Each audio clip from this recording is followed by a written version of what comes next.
안녕하세요. 자, 오늘 우리가 한번 제대로 파헤쳐 볼 자료는 바로 영양제입니다. 네, 안녕하세요. 요즘 책상 위에 식탁 위에 알록달록 영양제 병들 없는 집이 거의 없잖아요. 맞아요. 정말 많죠. 근데 이거 우리가 정말 제대로 먹고 있는 걸까요? 어떨 땐 아침에 먹어라, 또 저녁에 먹어라, 이건 같이 먹지 마라. 막 듣다 보면 머리가 지끈거릴 때가 많아요. 맞습니다. 정말 그렇죠. 건강 챙기려고 먹는 건데 정보는 너무 많고 뭐가 진짜 나한테 맞는 건지 혹시 잘못 먹고 있는 건 아닌지 헷갈리기 딱 좋죠. 네네. 뭐랄까 마치 그 복잡한 설명서 없이 최신 전자기기 조립하려는 그런 기분이랄까요? 딱 그 비유네요.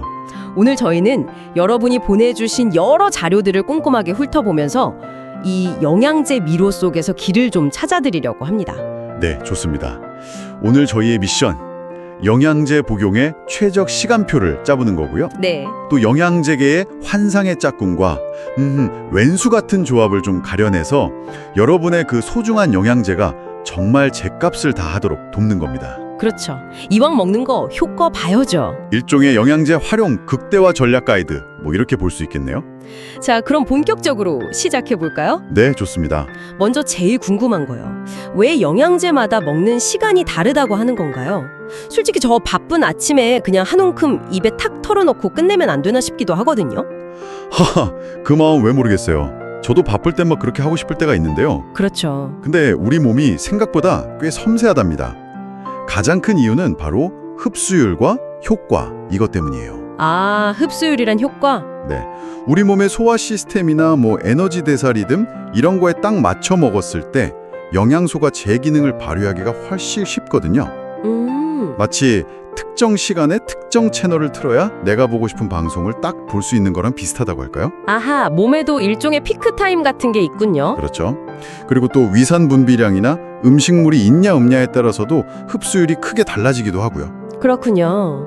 그리고 어떤 영양소는 좀 잘못된 시간에 먹으면 오히려 속을 불편하게 하거나 밤잠을 설치게 하는 그런 주범이 될 수도 있습니다. 잠 못 자는 거. 네. 물론 가장 정확한 건 제품 설명서를 따르는 게 제일 좋긴 한데요. 그래도 일반적인 원칙을 알아두면 여러 영양제를 관리하기가 훨씬 수월해지죠. 좋습니다. 그럼 아침 시간부터 한번 공략해 보죠. 아침 식전이나 식후 이때 딱 먹으면 좋은 영양제는 뭔가요? 아침엔 주로 하루의 활력을 딱 책임지거나 아니면 공복 상태에서 흡수가 잘 되는 그런 친구들이 등판합니다. 네. 대표 주자가 바로 그 유명한 비타민 B군이죠. 비타민 B. 네, 에너지 생성 엔진을 막 돌리는 핵심 연료 같은 역할이라서 활기찬 하루를 시작하고 싶다? 이러면 오전에 드시는 게 좋습니다. 자료들을 보면 식전에 먹는 게 흡수에 좀 더 유리하다고는 하는데요. 만약에 빈속에 먹고 속이 좀 아리다, 불편하다 싶으면 식후에 드셔도 괜찮아요. 너무 칼같이 지킬 필요는 없습니다. 오, 그럼 약간 얼리버드 영양제 이렇게 불러야겠네요. 네, 근데 밤에는 절대 안 된다고요? 어떤 분들은 밤에 먹고 잠이 안 왔다는 그런 경험담도 있던데요. 네, 그럴 수 있습니다. 비타민 B군이 에너지를 뿜뿜하게 만드니까요.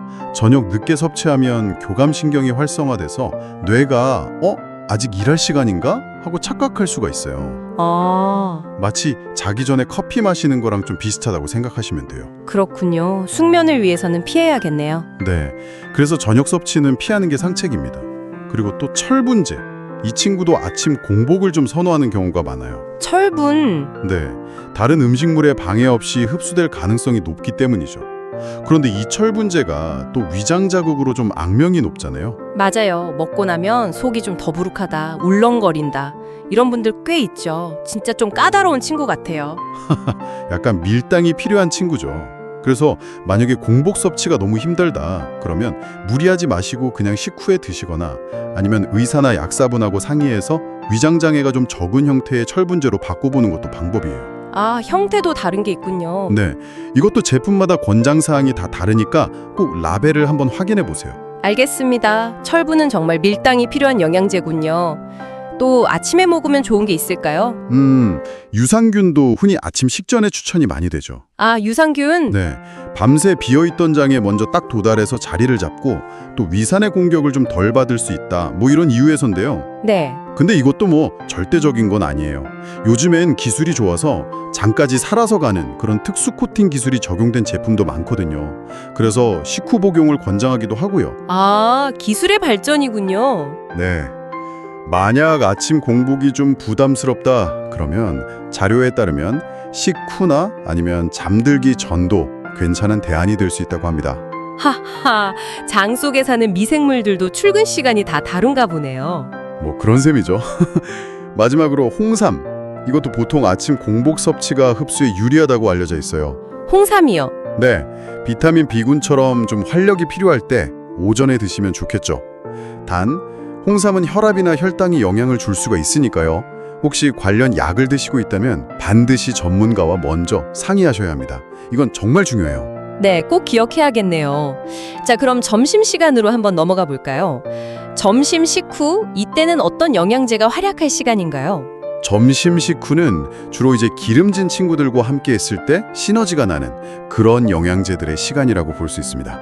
기름진 친구들이요? 네, 대표적인 예가 바로 오메가3죠. 아, 오메가3. 네, 오메가3는 지용성, 그러니까 기름에 잘 녹는 성분이라서요. 지방이 포함된 식사 후에 먹어야 우리 몸이 훨씬 잘 흡수를 합니다. 아, 그래서 기름진 점심 메뉴랑 완전 찰떡궁합이다 이런 거군요. 그렇죠. 생선 기름이니까 기름이랑 친한 건 뭐 당연한 이치네요. 맞아요.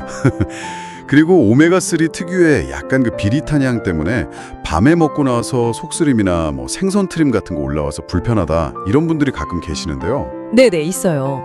점심에 먹으면 이런 불상사를 좀 피할 수 있다는 장점도 있죠. 밤새 뒤척일 일이 줄어드는 겁니다. 아, 그것도 좋은 팁이네요. 네, 같은 원리로 다른 지용성 비타민, 그러니까 비타민 A, D, E, K 이것들도 기름기가 있는 식사 후에 복용하는 것이 흡수율을 높이는 비결입니다. 요즘 정말 많이들 챙겨 드시는데 이걸 저녁에 먹으면 수면 호르몬인 멜라토닌 분비를 방해해서 꿀잠을 방해할 수 있다. 이런 연구 결과들이 있어요. 아, 비타민 D가요? 네, 그러니까 가급적이면 햇볕 불 수 있는 낮 시간, 점심 식후가 최적의 타이밍이라고 할 수 있겠죠. 잠깐만요. 그럼 아침에 비타민 B군 먹었는데 점심 먹고 나서도 너무 피곤하면 어떡하죠? 그럴 때 있잖아요. 비타민 B군 리필, 이거 가능한가요? 네, 그럴 수 있습니다. 오전에 비타민 B군을 드셨어도 점심 식곤증이 유난히 좀 심하다. 이러면 비타민 B1이 한 50에서 100mg 정도 포함된 영양제를 추가로 먹는 것이 도움될 수 있다. 이런 자료도 있습니다. 아, B1이요? 네, 근데 여기서 중요한 점, 비타민이라고 무조건 많이 먹는 게 좋은 건 절대 아니에요. 과하면 오히려 흡수율이 떨어지거나 몸에 부담이 될 수 있거든요. 하루 총 섭취량을 좀 염두에 두고 그 과유불급의 원칙, 이걸 꼭 기억해야 합니다. 알겠습니다. 과하면 모자란만 못하다는 옛말이 여기서도 통하네요. 자, 그럼 이제 하루의 마무리, 저녁 시간입니다. 이때는 어떤 영양제들이 우리를 기다리고 있나요? 저녁 시간은 주로 이제 하루 동안 쌓인 긴장을 좀 풀고 몸과 마음의 안정을 찾아서 숙면을 돕는 그런 힐링 계열 영양제들의 무대라고 할 수 있습니다. 오, 힐링 영양제? 네, 대표 선수가 바로 마그네슘이죠. 마그네슘. 네, 천연 신경 안정제라는 별명이 있을 정도로 근육과 신경의 이완을 도와주거든요. 그래서 저녁 식후나 잠자리에 들기 전에 섭취하면 좋습니다. 칼슘도 저녁 시간에 먹기 좋은 영양소예요. 칼슘이요? 네, 근육과 신경 기능을 좀 안정시켜서 편안한 잠에 드는 데에 도움을 줄 수 있거든요. 보통 저녁 식후 복용을 권장하는데요. 네. 여기서 약간 주의할 점, 칼슘하고 마그네슘은 흡수 경로에서 살짝 경쟁을 할 수가 있어요. 그래서 같이 드실 거면 한 1시간 정도 간격을 두는 게 좋다, 이런 조언도 있습니다. 아, 예매도 경쟁하는군요. 네, 마치 인기 식당에 시간차를 두고 방문하는 것처럼요. 하하, 재밌네요. 아까 유산균도 저녁 옵션이 있다고 하셨었죠? 다시 한번 좀 짚어주시죠. 네, 맞아요. 아침 공복 섭취가 뭐 여러 이유로 좀 불편했다면 위산 분비가 상대적으로 좀 줄어드는 저녁 식후나 아니면 자기 전도 좋은 선택지가 될 수 있습니다. 네. 다만 항생제로 복용 중이라면 이야기가 좀 달라져요. 아, 항생제. 네, 항생제는 나쁜 세균뿐만 아니라 우리 몸에 이로운 유산균까지 그냥 무차별 공격을 할 수가 있거든요. 아, 그래서 항생제 복용 시간과는 최소 2시간 이상 간격을 두고 유산균을 드셔야 그 효과를 볼 수 있습니다. 유산균 군대가 전멸하기 전에 시간을 딱 벌어주는 거죠. 와, 시간대별로 챙겨야 할 것들이 정말 무슨 군대 작전 짜는 것처럼 복잡하네요. 근데 시간만 잘 맞추면 끝나는 게 아니라고요? 그렇죠. 영양제끼리도 궁합이라는 게 있다면서요. 마치 음식궁합처럼요. 이거 잘못 만나면 큰일 나는 거 아닌가요? 네, 정확하게 보셨습니다. 영양소들은 우리 몸 안에서 끊임없이 서로 영향을 주고받아요. 이걸 영양제 상호작용이라고 하는데요. 상호작용? 네, 어떤 조합은 서로 막 손잡고 능력을 배가시키는 베프 같은 사이지만 이게 시너지 효과죠. 또 어떤 조합은 만나기만 하면 서로 막 멱살 잡고 싸우는 앙숙 같은 사이도 있습니다. 이걸 기량작용이라고 해요. 아, 앙수? 네, 이 후자의 경우는 흡수율을 확 떨어뜨리거나 예상치 못한 부작용을 일으킬 수도 있어서 특히 주의해야 하죠. 여러 자료에서 이 부분을 굉장히 강조하고 있습니다. 듣기만 해도 흥미진진한데요? 그럼 일단 기분 좋게 함께하면 효과가 없다는 환상의 짝꿍 조합부터 알아볼까요? 어떤 영양제끼리 만나면 축제가 벌어지나요? 좋습니다. 가장 유명한 커플 중 하나가 바로 철분과 비타민 C입니다. 아, 철분, 비타민 C? 네, 비타민 C는 철분이 우리 몸에 흡수되기 좋은 형태로 딱 바꿔주는 역할을 해서 철분의 흡수율을 눈에 띄게 끌어올려줍니다. 빈혈이 걱정되는 분들에게는 정말 필수 조합이죠. 네네. 자료에 따르면 철분 30mg을 제대로 흡수하려면 비타민 C가 한 200mg 정도 필요할 수 있다고 하니까 꽤 많은 양이죠. 오, 꽤 많이 필요하네요. 그리고 뼈 건강계의 어벤져스라고 할 수 있는 칼슘, 비타민 D, 마그네슘 삼총사. 아, 그 삼총사. 네, 이들은 정말 서로 없어서는 안 될 존재입니다. 비타민 D는 칼슘이 장에서 흡수되도록 돕는 일종의 열수의 역할을 하고요. 마그네슘은 그 비타민 D를 활성화시키면서 동시에 칼슘이 엉뚱한 곳, 예를 들면 혈관 같은 데 쌓이지 않고 뼈로 잘 가도록 안내하는 역할을 해요. 아하. 네, 여러 자료에서 이들의 그 유기적인 협력 관계를 강조하고 있습니다. 오메가3도 외롭지 않겠네요. 짝꿍이 있나요? 그럼요. 오메가3는 좋은 지방이지만 산패, 그러니까 산화되기 쉽다는 약점이 좀 있어요. 맞아요. 삼패. 이때 비타민 E나 코엔자임 Q10 같은 항산화제가 아주 든든한 보디가드 역할을 해줍니다. 아, 보디가드. 네, 비타민 E는 오메가3가 산패되는 것을 막아서 신선도와 효과를 지켜주고요. 또 자료에 따르면 코엔자임 Q10은 오메가3와 함께 먹으면 서로의 흡수율도 높이고 산패도 막아줄 뿐 아니라 혈관 건강 개선이나 치매 예방 이런 데서 더 좋은 효과를 낸다는 연구 결과도 있습니다. 와, 특히 그 콜레스테롤 약, 스타틴 계열 드시는 분들은 체내 코엔자임 Q10 수치가 좀 낮아질 수 있는데 이때 오메가3와 코큐10을 함께 보충하는 것이 도움이 될 수 있겠죠? 오, 그렇군요. 피부 미용에 관심 많은 분들, 콜라겐 플러스 비타민 C 조합, 이거 기억해야겠네요. 네, 맞습니다. 비타민 C는 우리 몸이 콜라겐을 합성하는 과정에 꼭 필요한 조효소거든요. 어떤 자료에서는 이 조합이 콜라겐 생성을 무려 8배 이상 늘릴 수도 있다고 하니까 정말 강력한 시너지죠. 또 다른 꿀 조합 없나요? 눈이 번쩍 뜨이는 조합이요? 장 건강을 위해서 유산균, 그러니까 프로바이오틱스를 챙겨 드신다면 유산균의 밥이라고 할 수 있는 프리바이오틱스, 식이섬유나 올리고당 같은 거요를 함께 드시는 게 좋습니다. 아, 유산균 밥? 네, 유산균이 장에 잘 정착해서 활발하게 활동하도록 연료를 공급해주는 셈이죠. 이렇게 둘을 합쳐서 신바이오틱스라고 부르기도 합니다. 신바이오틱스? 네, 그 외에도 항산화계의 양대 산맥인 비타민 E와 비타민 C가 만나면 서로의 능력을 배가시켜주고 눈 건강을 위해 누테인, 이건 황반 색소 밀도 유지에 도움과 아스타잔틴, 이건 눈 피로 개선에 도움을 함께 먹는 것도 좋은 조합입니다. 루테인, 아스타잔틴? 네. 또 염증 완화에 좋다고 알려진 커큐민, 그 강황 성분요. 이건 후추 추출물인 피페린과 만나면 흡수율이 20배까지 치솟는다. 이런 연구도 있어요. 20배요. 와, 야, 정말 잘 어울리는 커플들이 많네요. 그렇죠. 하지만 빛이 있으면 그림자도 있는 법이죠. 이번엔 좀 듣기만 해도 조심스러워지는 같이 먹으면 효과가 뚝 떨어지거나 심지어 문제가 생길 수도 있는 상극 조합 차례군요. 이건 정말 피해야 할 텐데요. 네, 안타깝지만 그런 조합들도 분명히 존재합니다. 가장 악명 높은 라이벌 관계가 바로 철분과 칼슘, 마그네슘, 아연 같은 이런 미네랄들 사이에서 벌어집니다. 아, 미네랄들끼리. 네, 이 친구들은 우리 몸에 흡수되는 통로, 그러니까 문이 같거나 좀 비슷해요. 그래서 서로 먼저 들어가려고 경쟁을 합니다. 아, 그러다 보니 같이 먹으면 결국 둘 다 제대로 흡수되지 못하고 상당량이 몸 밖으로 그냥 배출될 수가 있어요. 특히 칼슘하고 철분은 서로의 흡수를 아주 크게 방해하는 대표적인 앙숙입니다. 아, 그래서 아까 철분은 아침 공복, 칼슘, 마그네슘은 저녁 이렇게 시간차 공격을 하라고 하셨군요. 정확합니다. 그거예요. 해결책은 결국 시간차를 두는 겁니다. 예를 들어 철분은 흡수율이 좋은 아침 공복에 비타민C랑 같이 먹고 칼슘이나 마그네슘, 아연 등은 점심이나 저녁 식후처럼 최소 2시간에서 4시간 이상 간격을 두고 섭취하는 것이 현명합니다.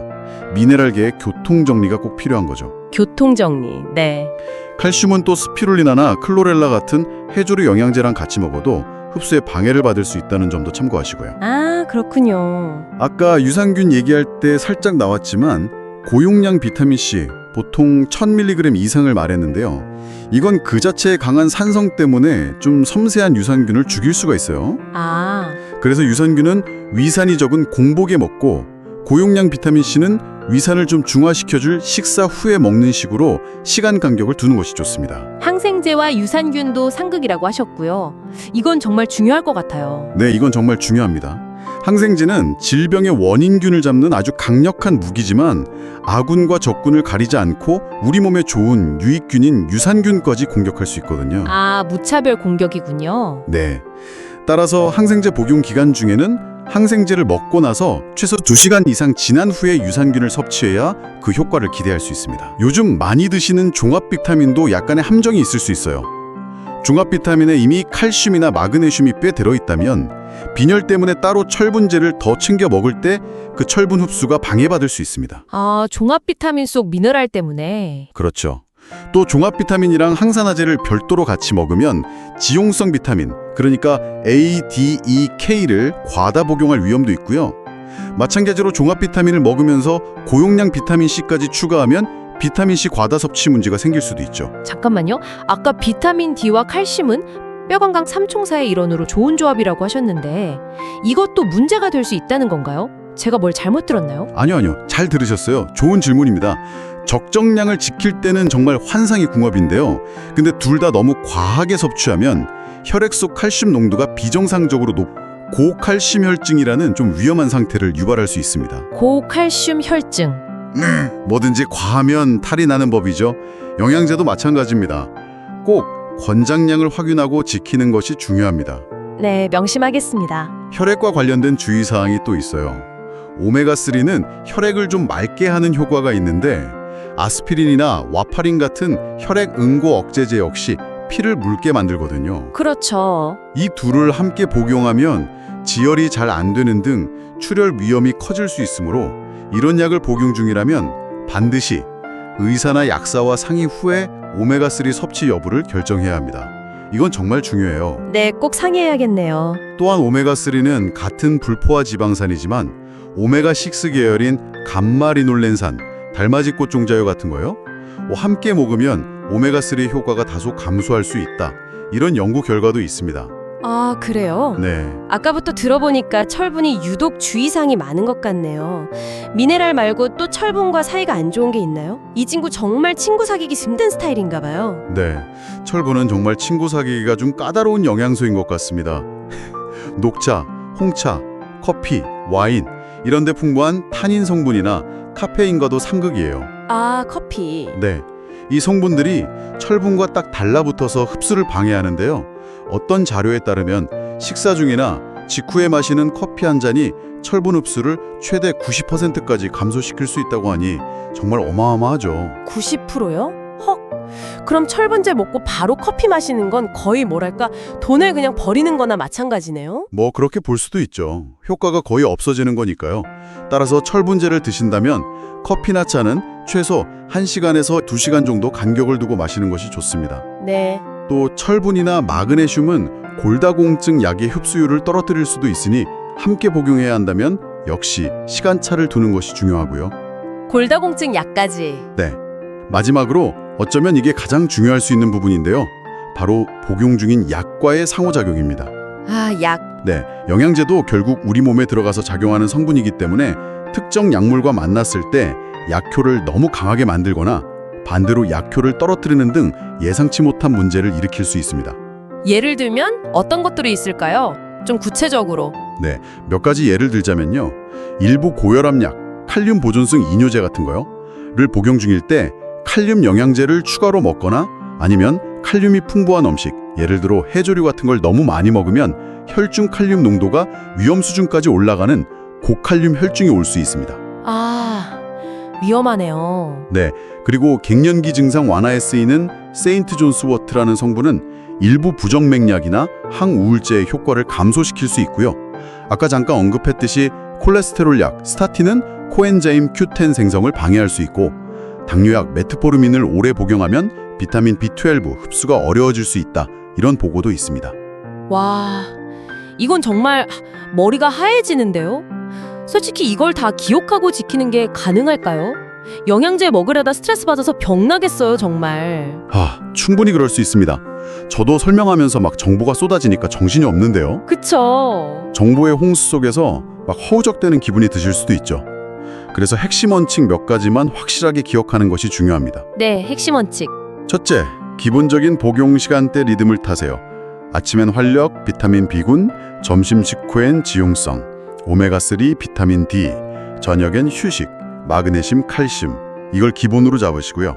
아침 활력, 점심 지용성, 저녁 휴식. 네. 둘째, 흡수 경쟁이 치열한 앙숙 미네랄 있죠? 철분 부위의 칼슘, 마그네슘, 아연. 얘네들은 반드시 거리두기, 즉 시간차를 실천하세요. 이게 정말 중요합니다. 거리두기. 네. 셋째, 그리고 절대 잊지 말아야 할 것. 현재 복용 중인 처방약이 있다면 어떤 영양제를 새로 추가하기 전에는 반드시 의사 또는 약사와 먼저 상의해야 합니다. 이게 안전을 위한 최우선 원칙이에요. 네, 전문가 상담 필수. 그렇죠. 그리고 아무리 좋은 영양제 루틴이라도 나에게 맞지 않으면 소용없다는 점도 중요하겠네요.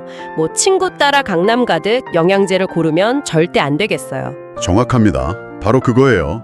사람마다 건강 상태, 식습관, 생활 패턴, 뭐 나이, 성별 다 다르잖아요. 그럼요. 예를 들어 채식 위주의 식사를 하는 분은 비타민 B12나 철분 보충이 좀 더 필요할 수 있고 실내 활동이 많은 현대인들은 비타민 D 부족을 걱정해야 할 수 있죠. 네, 그렇죠. 또 임신 준비 중이거나 수유 중인 여성분들 아니면 특정 질환, 예를 들어 신장 질환이나 갑상선 질환 같은 게 있는 분들은 영양제 선택과 복용량에 더욱 신중해야 합니다. 오늘 나눈 이야기는 일반적인 가이드라인으로 참고하시되 나만을 위한 맞춤 영양제 전략은 전문가와 상담을 통해 세우는 것이 가장 안전하고 효과적이라는 점을 꼭 기억해 주세요. 네, 오늘 영양제를 언제 어떻게 무엇과 함께 먹어야 최대의 효과를 볼 수 있는지 정말 깊숙이 파고들었네요. 핵심을 딱 요약하자면 영양제 효과를 제대로 누리려면 타이밍과 궁합, 이 두 가지 열쇠를 잘 활용해야 한다는 거군요. 맞습니다. 너무 복잡해서 나 다 기억 못하겠다 싶으시면 이것만이라도 꼭 챙겨주세요. 아침엔 활력, 비타민 B, 네. 점심 식후엔 기름진 음식과 함께 오메가3, 비타민 D, 네. 저녁엔 편안한 밤을 위해 마그네슘, 칼슘, 그리고 철분과 칼슘, 마그네슘, 아연 같은 미네랄들은 서로 따로 또 같이 시간 간격을 두고 이것만 지켜도 여러분의 영양제 점수는 훨씬 올라갈 겁니다. 와, 명쾌한 정리 감사합니다. 그리고 약을 드시고 있거나 특별한 건강 상태에 있다면 혼자 고민하지 말고 전문가 찬스를 쓰는 것, 이게 가장 현명한 방법이겠죠? 그렇습니다. 오늘 저희가 함께 나눈 정보들이 여러분의 건강한 영양제 생활에 든든한 길잡이가 되기를 바랍니다. 마지막으로요. 오늘 나눈 이야기에서 한 걸음 더 나아가서 생각해 볼 만한 질문을 하나 던져드리고 싶네요. 오, 뭔가요? 우리는 주로 영양제의 종류, 시간, 조합 여기에 집중했는데요. 혹시 영양제 자체의 형태 있잖아요. 예를 들어 액상이냐, 캡슐이냐, 알약이냐 하는 형태나 아니면 사용된 원료의 품질 같은 것들이요. 이게 실제 우리 몸에서의 흡수율이나 효과, 심지어 다른 영양소나 약물과의 상호작용이 어떤 영향을 미칠 수 있을까요? 아, 형태나 품질. 네, 예를 들어 같은 마그네슘이라도 산화 마그네슘이냐, 구연산 마그네슘이냐, 글리시네이트 마그네슘이냐 등등 형태에 따라서 흡수율이나 부작용, 기대 효과가 조금씩 다르거든요. 오, 정말 흥미로운 관점이네요. 같은 성분이라도 옷을 어떻게 입었느냐에 따라 성능이 달라질 수 있다, 뭐 이런 거군요. 그렇죠. 비슷한 비유네요. 이건 다음번 저희 탐구를 위한 아주 좋은 씨앗이 될 것 같습니다. 오늘 정말 유익하고 또 재치 넘치는 정보 대방출 정말 감사했습니다. 네, 저도 즐거웠습니다. 다음에 더 알찬 정보로 찾아뵙겠습니다. 여러분, 오늘도 영양 가득한 하루 보내세요.